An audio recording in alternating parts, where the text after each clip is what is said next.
जय हिंद, वंदे मातरम। स्वागत आप सभी का सक्सेस वर्ल्ड एमसीक्यू चैनल पर। तो चलिए आज आप लोगों का बिहार पुलिस के लिए प्रैक्टिस सेट 20 चलेगा। तो जल्दी जल्दी से सभी लोग लाइव में आ जाइए। सभी को गुड इवनिंग, गुड इवनिंग। तो चलिए आज की इस क्लास को स्टार्ट करते हैं। तो आज की इस क्लास का सबसे पहला प्रश्न है, डिडवाना झील कहाँ स्थित है? कर्नाटक, राजस्थान, मध्य प्रदेश या उत्तर प्रदेश। आपके सामने ऑप्शन 4 देंगे, फटाफट से आंसर करते जाएंगे। और याद रहे फ्रेंड्स, जो भी नए हैं बता दें, ये क्लास आपको हर रोज रात 8 बजे मिलते हैं। तो सभी को लाइव में आने हैं। चलिए और फटाफट से लाइव चैट में आंसर करेंगे। डिडवाना झील कहाँ स्थित है? तो ये राजस्थान में स्थित है। ऑप्शन 20 प्रश्न का बिल्कुल सही जवाब हो जाएगा, राजस्थान में स्थित है। नेक्स्ट है, बिहार के प्रमुख लोक नृत्य कौन से हैं? खिल्डिन, झरनी, करिया या ये सभी? फटाफट से आंसर करेंगे। तो बिहार के प्रमुख लोक नृत्य जो है, देखिए ऑप्शन ए में खिल्डिन ये भी है, झरनी भी है, करिया भी है, इसलिए राइट आंसर डी के साथ चला जाएगा, ये सभी है। चलिए आगे बढ़ते हैं। नेक्स्ट है, सर्वप्रथम एसटीडी सेवा किन नगरों के मध्य आरंभ हुई थी? सोच समझ कर आंसर करना है। सर्वप्रथम एसटीडी सेवा किन नगरों के मध्य आरंभ हुई थी? तो याद रखना ये जो सेवा है इसका राइट आंसर आ जाएगा, ऑप्शन चला देगा डी के साथ, कानपुर तथा लखनऊ के मध्य आरंभ हुई थी। इंपॉर्टेंट प्रश्न है, ध्यान रखना है। अक्सर इस प्रश्न को एग्जाम में पूछे जाते हैं। सर्वप्रथम एसटीडी सेवा किन नगरों के मध्य आरंभ हुई? तो कानपुर तथा लखनऊ। इंपॉर्टेंट प्रश्न याद रखने हैं। नेक्स्ट है, क्षेत्रफल की दृष्टि से निम्नलिखित देशों का सही आरोही क्रम कौन सा है? फटाफट से आंसर करेंगे। और फ्रेंड्स, ये आपका प्रैक्टिस सेट 20 चल रहा है। इससे पहले आपका 1 से लेकर 19 तक सभी मोस्ट इंपॉर्टेंट प्रैक्टिस सेट हो चुके हैं और सभी के प्लेलिस्ट भी बना दिए गए हैं और सभी सेशन के पीडीएफ भी टेलीग्राम चैनल पर डाल दिए गए। अगर आपने अभी तक टेलीग्राम चैनल को ज्वाइन नहीं किया है तो लिंक आपको वीडियो के डिस्क्रिप्शन बॉक्स में मिल जाएगा। जाइए जल्दी से टेलीग्राम चैनल को ज्वाइन कर लीजिए। वहां जाकर आप सारे सेशन का पीडीएफ बिल्कुल फ्री में डाउनलोड कर सकते हैं आंसर के साथ। तो क्षेत्रफल की दृष्टि से निम्नलिखित देशों का सही आरोही क्रम कौन सा है? तो आरोही का क्रम का मतलब होता है बढ़ते क्रम। तो देखिए बढ़ते क्रम में सबसे आपका ब्राजील पहले आ गया, फिर ऑस्ट्रेलिया, फिर भारत, फिर अर्जेंटीना। ऑप्शन 20 प्रश्न का बिल्कुल सही जवाब हो जाएगा। ये बढ़ते क्रम में है, इसका बी बिल्कुल सही जवाब हो जाएगा। नेक्स्ट है, भारत में गोथिक स्थापत्य कला का प्रचलन किस यूरोपीय कंपनी द्वारा किया गया? सोच समझ कर आंसर करना है। सारे प्रश्न आपके सिलेबस के अनुसार कराए जा रहे हैं, इंपॉर्टेंट प्रश्न है, इसलिए आपको एक भी प्रैक्टिस सेट को छोड़ना नहीं है। तो भारत में गोथिक स्थापत्य कला का प्रचलन किस यूरोपीय कंपनी द्वारा किया गया है? तो पुर्तगाल। याद रखना है, ऑप्शन सी बिल्कुल सही जवाब हो जाएगा। और याद रखना है, पुर्तगाल से वास्को डिगामा पुर्तगाली यात्री था जो 1498 ईस्वी में भारत आया था। इसको भी ध्यान में रखना है। नेक्स्ट है, यह किसका कथन है? विदेशी वस्त्रों की बर्बादी है, उनके साथ सर्वोत्तम व्यवहार है। फटाफट से आंसर करेंगे। इंपॉर्टेंट कथन है, चलिए सोच समझ कर आंसर करना है। प्रत्येक स्टूडेंट को लाइव चैट में आंसर करते जाना है ताकि आपका रिवीजन प्रॉपर हो सके। तो यह कथन जो है किसका है? जी बिल्कुल ऑप्शन सी के साथ चला जाएगा, महात्मा गांधी का है। जो भी सी दे रहे हैं बिल्कुल सही जवाब दे रहे हैं। नेक्स्ट है, वाराणसी में प्रथम संस्कृत महाविद्यालय की स्थापना किसने की थी? फटाफट से आंसर करेंगे। मोस्ट इंपॉर्टेंट वीवीआई प्रश्न, इस पर स्टार लगा रहे हैं, इसको विशेष रूप से ध्यान में रखना है। वाराणसी में प्रथम संस्कृत महाविद्यालय की स्थापना किसने की? तो पंडित मदन मोहन मालवीय द्वारा। ऑप्शन डी प्रश्न का बिल्कुल सही जवाब हो जाएगा। कब क्या? तो 1916 ईस्वी में कलकत्ता बनारस में। रखना है 1916 ईस्वी में बनारस में इन्होंने हिंदू विश्वविद्यालय की स्थापना की थी। चलिए आगे बढ़ते हैं। नेक्स्ट है, राष्ट्रीय बालिका दिवस किस तिथि को मनाया जाता है? फटाफट से आंसर करेंगे।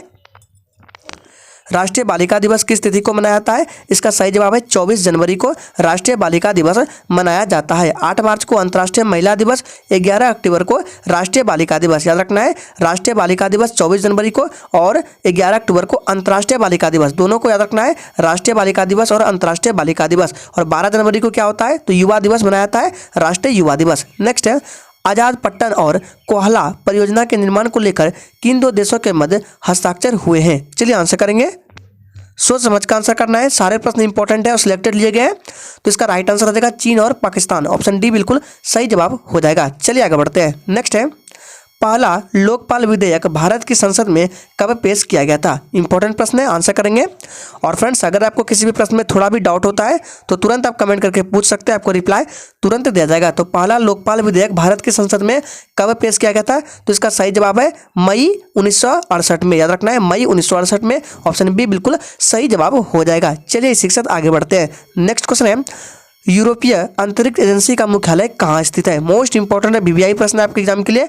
चलिए आंसर करेंगे, यूरोपीय अंतरिक्ष एजेंसी का मुख्यालय कहाँ स्थित है। और जो भी स्टूडेंट चैनल पर पहली बार आए हैं, चैनल पर नए हैं, चैनल को सब्सक्राइब करके साथ में बेल आइकन को जरूर प्रेस कर लेंगे, ताकि आने वाले समय में बिहार पुलिस से रिलेटेड एक भी अपडेट आपसे मिस ना हो। तो इसका सही जवाब ऑप्शन चला जाएगा बी के साथ, पेरिस फ्रांस। याद रखना है इसका मुख्यालय कहाँ है, तो पेरिस फ्रांस में। और इसकी स्थापना कब हुई थी, तो याद रखना है 1975 ईस्वी में यूरोपीय अंतरिक्ष एजेंसी की स्थापना, याद रखना है 1975 ईस्वी में। नेक्स्ट है, अंतर्राष्ट्रीय मातृ दिवस कब मनाया जाता है? चलिए आंसर करेंगे, सोच समझ कर आंसर करना है। चलिए, तो अंतर्राष्ट्रीय मातृ दिवस कब मनाया जाता है, तो ये 21 फरवरी को मनाया जाता है। ऑप्शन ए इस प्रश्न का बिल्कुल सही जवाब हो जाएगा, 21 फरवरी को मनाया जाता है। याद रखना इंपॉर्टेंट है। 10 जनवरी को क्या होता है, तो अंतर्राष्ट्रीय हिंदी दिवस, 14 सितंबर को हिंदी दिवस और 5 अक्टूबर को ये विश्व शिक्षक दिवस, सभी को याद रखना इंपॉर्टेंट है। नेक्स्ट है, उम्मेद भवन कहाँ स्थित है? चलिए फटाफट से आंसर करेंगे, उम्मेद भवन कहाँ स्थित है, तो याद रखना ये जो स्थित है ऑप्शन चला जाएगा बी के साथ, जोधपुर में स्थित है उम्मेद भवन। ऑप्शन बी बिल्कुल सही जवाब हो जाएगा। नेक्स्ट है, किस संविधान संशोधन के द्वारा लोकसभा में सदस्यों की संख्या 525 से जगह 545 की गई? फटाफट से आंसर करेंगे, कौन सा संविधान संशोधन था जिसमें लोकसभा में सदस्यों की संख्या को 525 से बढ़ाकर 545 की गई? इसका सही जवाब क्या है, जी बिल्कुल ऑप्शन ए के साथ चला जाएगा 31वें। और ये कब हुआ, तो 31वें संविधान संशोधन 1973 ईस्वी में हुआ था, याद रखने हैं। चलिए आगे बढ़ते हैं। नेक्स्ट है, जालियांवाला बाग हत्याकांड के विरोध में किसने वायसराय की कार्यकारिणी परिषद से त्यागपत्र दे दिया था? मोस्ट इंपॉर्टेंट प्रश्न, आंसर करेंगे।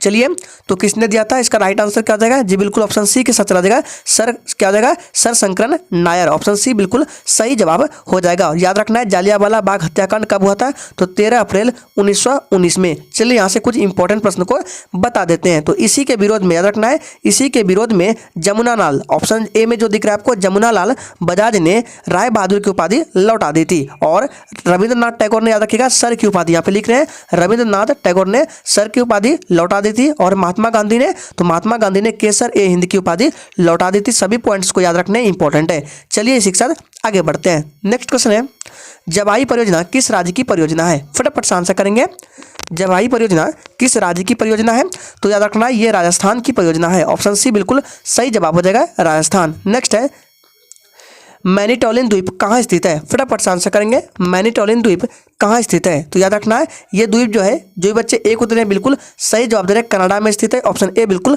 सही जवाब हो जाएगा। नेक्स्ट है, पाकिस्तान प्रशासनिक सेवा में चयनित होने वाली पहली हिंदू महिला कौन बनी है? मोस्ट इंपॉर्टेंट प्रश्न है, जहां पर जिस क्वेश्चन में पहली लग जाता है वो क्वेश्चन अपने आप में इंपॉर्टेंट हो जाता है। तो पाकिस्तान प्रशासनिक सेवा में चयनित होने वाली पहली हिंदू महिला कौन बनी है? इसका सही जवाब है क्या हो जाएगा, डॉक्टर सना रामचंद्र। ऑप्शन बी बिल्कुल सही जवाब हो जाएगा, डॉक्टर सना रामचंद्र। चलिए आगे बढ़ते हैं। नेक्स्ट है, वह राष्ट्रीय नेता जो 1925 में केंद्रीय विधानमंडल का अध्यक्ष चुना गया, वो कौन नेता है? फटाफट से आंसर करेंगे, सोच समझ के आंसर करना है।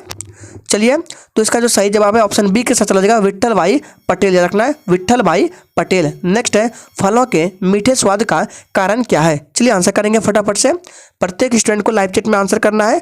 तो फलों के मीठे स्वाद का कारण है फ्रुक्टोज। ऑप्शन डी बिल्कुल सही जवाब हो जाएगा, फ्रुक्टोज। नेक्स्ट है, कीट भक्षी पौधे जिस मृदा में उगते हैं उसमें कमी हो जाती है। फटाफट से आंसर करेंगे, किसकी कमी हो जाती है उस मृदा में, जिस मृदा में कीट भक्षी पौधे उगते हैं? तो उसमें नाइट्रोजन की कमी हो जाती है। ऑप्शन सी बिल्कुल सही जवाब हो जाएगा, नाइट्रोजन। याद रखना है। चलिए आगे बढ़ते हैं। नेक्स्ट है, भारत निर्माण योजना में क्या शामिल नहीं है? सोच समझ का आंसर करना है। तो सबसे पहले आपको बता देते हैं कि इस योजना में 6 चीज़ें शामिल है। कौन कौन से यहाँ पे लिख देते हैं। आपका नंबर 1 सिंचाई हो गया, फिर आवास हो गया, फिर ग्रामीण सड़क हो गया, विद्युतीकरण हो गया, पेयजल हो गया, दूर संचार हो गया। ये सभी इस योजना में शामिल है, लेकिन शिक्षा नहीं है। ऑप्शन डी बिल्कुल सही जवाब हो जाएगा। फिर से बताते हैं, सिंचाई, आवास, विद्युतीकरण, ग्रामीण सड़क, पेयजल और दूर संचार। याद रखना इंपॉर्टेंट है। नेक्स्ट है, निर्धनता का दुष्चक्र का अवधारणा किसने दी? फटाफट से आंसर करेंगे, निर्धनता का दुष्चक्र की अवधारणा किसने दी? तो याद रखना इसका सही जवाब है ऑप्शन क्या हो जाएगा, जी बिल्कुल बी के साथ चला जाएगा, रेगुलर नर्क्स ने। ऑप्शन बी बिल्कुल सही जवाब हो जाएगा। नेक्स्ट है, तत्वबोधनी सभा की स्थापना किसके द्वारा की गई थी? इंपॉर्टेंट प्रश्न है। चलिए आंसर करेंगे, तत्वबोधनी सभा की स्थापना किसके द्वारा की गई थी? तो जो बच्चे इसका राइट आंसर ऑप्शन किसको दे रहे हैं, सी को बिल्कुल सही जवाब है, देवेंद्रनाथ टैगोर। कब? तो 1839 ईस्वी में कोलकाता में किया था। याद रखना इंपॉर्टेंट है। नेक्स्ट है, निम्न में से कौन सुमेलित नहीं है? थोड़ा सा एक्स्ट्रा टाइम दे रहे हैं, सोच समझ कर आंसर करना है। चलिए फटाफट से आंसर करेंगे लाइव चैट में। तो देखिए इसमें बोला जा रहा है कौन सा सुमेलित नहीं है, तो गांधी जी जिन्ना वार्तालाप 1944 ये बिल्कुल सही है। कांग्रेस मंत्रिमंडल का गठन 1937 ये भी बिल्कुल सही है। गदर पार्टी की स्थापना ये भी बिल्कुल सही है। ऑप्शन सी में है चौरा चौरी कांड 1923 जो कि कब हुआ है? 1922 में हुआ है, ना कि 1923 में। याद रखना इंपॉर्टेंट है। चलिए आगे बढ़ते हैं। नेक्स्ट है, कोलकाता शहर कब स्थापित किया गया था? चलिए आंसर करेंगे फटाफट से। कोलकाता शहर कब स्थापित किया गया था और किसके द्वारा? तो याद रखना है कोलकाता शहर को जॉर्ज चार्नक ने 1690 में, याद रखना है 1690 ईस्वी में। इसका राइट आंसर देखिए ऑप्शन में नहीं है तो यहाँ पे लिख देते हैं 1690 ईस्वी में। जब आपको पीडीएफ दिया जाएगा तो सभी के आंसर सही कर दिए जाएंगे। तो कोलकाता शहर की स्थापना जॉर्ज चार्नक ने 1690 ईस्वी में की थी, याद रखने हैं। नेक्स्ट है, अंतिम मौर्य राजा था। फटाफट से आंसर करेंगे, अंतिम मौर्य राजा कौन था? सोच समझ कर आंसर करना है। इसका सही जवाब क्या हो जाएगा? बृहदत्त, याद रखना है। ऑप्शन बी बिल्कुल सही जवाब हो जाएगा, बृहद्रथ, याद रखना है। बृहद्रथ जो है ये अंतिम मौर्य राजा थे। चलिए आगे बढ़ते हैं। नेक्स्ट क्वेश्चन है, नई शिक्षा नीति के तहत किस कक्षा से व्यावसायिक पाठ्यक्रम शुरू किया जाएंगे? इंपॉर्टेंट प्रश्न, आंसर करेंगे।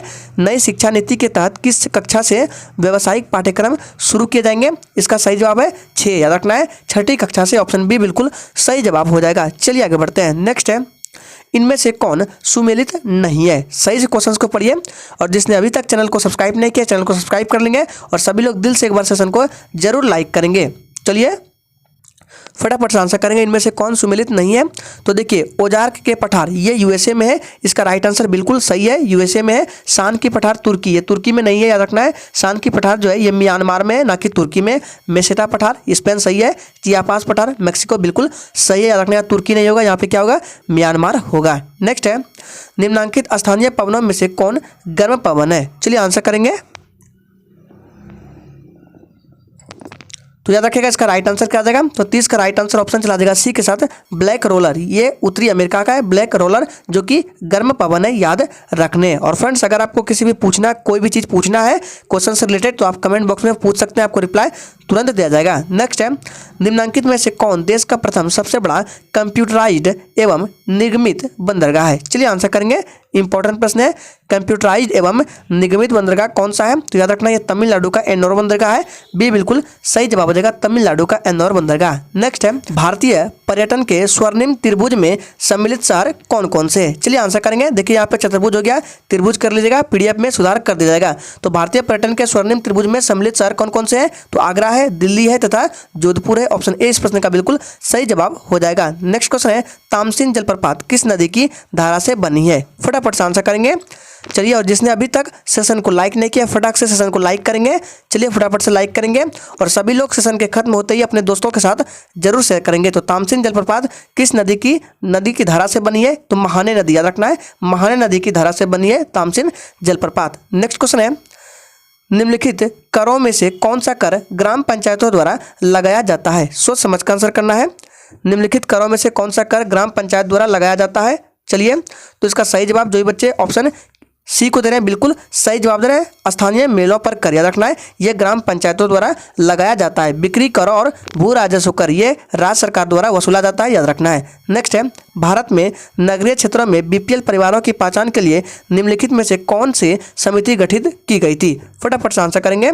इंपॉर्टेंट प्रश्न है, भारत में नगरीय क्षेत्रों में बीपीएल परिवारों की पहचान के लिए कौन सी समिति गठित की गई थी? तो हासिम समिति, याद रखना है डी बिल्कुल सही जवाब हो जाएगा। चलिए इसी के साथ आगे बढ़ते हैं। नेक्स्ट क्वेश्चन है, नगरीय, यहाँ पे यह कर लेंगे, नगरीय गरीबी उपशमन हेतु निम्नलिखित में से कौन से कार्यक्रम प्रारंभ किए गए थे? सोच समझ कर आंसर करना है। चलिए फटाफट से आंसर करेंगे। तो इसका राइट आंसर डी के चला जाएगा, उपरोक्त सभी, ये भी है और ये भी है, याद रखना इंपॉर्टेंट है। नेक्स्ट है, न्यूक्लियर रिएक्टर में विमंदक और प्रशीतक दोनों की तरफ प्रयुक्त होने वाला पदार्थ कौन सा है? फटाफट से आंसर करेंगे। न्यूक्लियर रिएक्टर में विमंदक और प्रशीतक दोनों की तरफ प्रयुक्त होने वाला पदार्थ भारी जल है, याद रखना है भारी जल, इसको D2O भी लिखते हैं, ड्यूटेरियम ऑक्साइड। और भारी जल का खोज किसने किया था? इसका आंसर आपको कमेंट बॉक्स में करने हैं, देखते कितने बच्चे आंसर करते हैं। नेक्स्ट है, कृष्णदेव राय ने किस नगर की स्थापना की? फटाफट से आंसर करेंगे। कृष्णदेव राय ने किस नगर की स्थापना की? चलिए तो इसका सही जवाब हो जाएगा, क्या हो जाएगा? 38 का राइट आंसर बी के साथ चला जाएगा, नागलपुर, याद रखना है नागलपुर। और कृष्णदेव राय ये तुलु वंश के सबसे प्रतापी शासक थे। नेक्स्ट है, डलहौजी की विलय नीति का प्रथम शिकार निम्नलिखित में से कौन हुआ था? चलिए आंसर करेंगे। डलहौजी की विलय नीति का प्रथम शिकार निम्नलिखित में से कौन सा हुआ था? इसका राइट आंसर बी के साथ चला जाएगा, सतारा हुआ था। रखना है बी बिल्कुल सही जवाब हो जाएगा, सतारा। नेक्स्ट है, द रूट्स ऑफ इंडिया के लेखक थे। फटाफट से आंसर करेंगे। द रूट्स ऑफ इंडिया के लेखक कौन थे? इसका सही जवाब क्या आ जाएगा? जी बिल्कुल W.A. Fair service. रखना है W.A. फेयर सर्विस, ये दी रूट्स ऑफ इंडिया के लेखक थे। नेक्स्ट है, भारत की पहली शहद परीक्षण प्रयोगशाला कहाँ स्थापित किया गया? फटाफट से आंसर करेंगे। भारत की पहली शहद परीक्षण प्रयोगशाला कहाँ स्थापित किया गया? इसका सही जवाब क्या आ जाएगा? आनंद। याद रखना है ऑप्शन डी बिल्कुल सही जवाब जाएगा। गुजरात के आनंद में, आनंद ऐसे लिखा जाएगा, यहाँ पे लिख रहे हैं गुजरात के आनंद में भारत की पहली शहद परीक्षण प्रयोगशाला स्थापित किया गया। नेक्स्ट है, जेजी मैडलिन किस देश की नौसेना में पहली अश्वेत महिला पायलट बनी है? फटाफट से आंसर करेंगे। जेजी मैडलिन जो है ये किस देश की नौसेना में पहली अश्वेत महिला पायलट बनी है? तो अमेरिका हो जाएगा, डी बिल्कुल सही जवाब हो जाएगा, अमेरिका। चलिए इसी के साथ आगे बढ़ते हैं। नेक्स्ट है, धान की फसल में खैरा रोग निम्नलिखित की कमी के कारण होता है। चलिए आंसर करेंगे, किसकी कमी के कारण होता है? चलिए तो इसका सही जवाब हो जाएगा जिंक यानी कि जस्ता, जेडन हो जाएगा, बी बिल्कुल सही जवाब है। नेक्स्ट है, डीएनए से आरएनए के बनने की प्रक्रिया को क्या कहते हैं? चलिए आंसर करेंगे।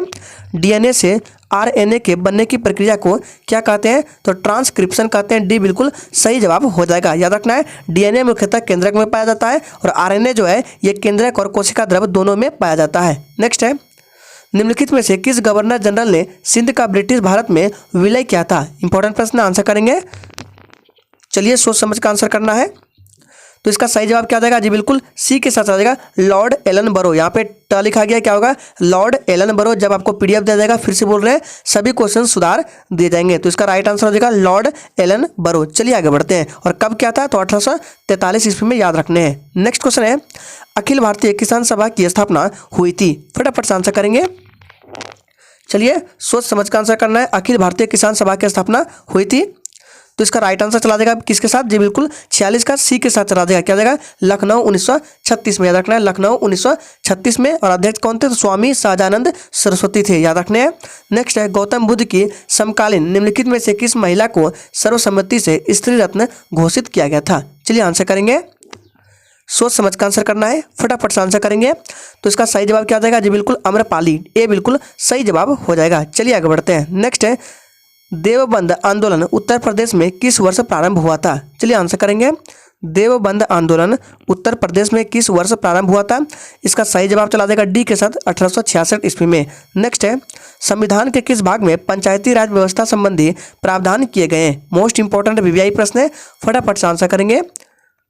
तो संविधान के किस भाग में है? तो इसका राइट आंसर ऑप्शन चला देगा एक के साथ, भाग 9 में। नेक्स्ट है, और आज के सेशन का आखिरी प्रश्न है, मेलिओडोसिस क्या है? चलिए आंसर करेंगे, सोच समझ कर आंसर करना है। आखिरी प्रश्न है, मेलिओडोसिस क्या है? तो याद रखना ये एक संक्रामक रोग है, ऑप्शन सी बिल्कुल सही जवाब हो जाएगा, संक्रामक रोग। तो आज के सेशन में ये 50 इंपॉर्टेंट प्रश्न थे। तो आज के लिए इतना ही, तब तक के लिए जय हिंद।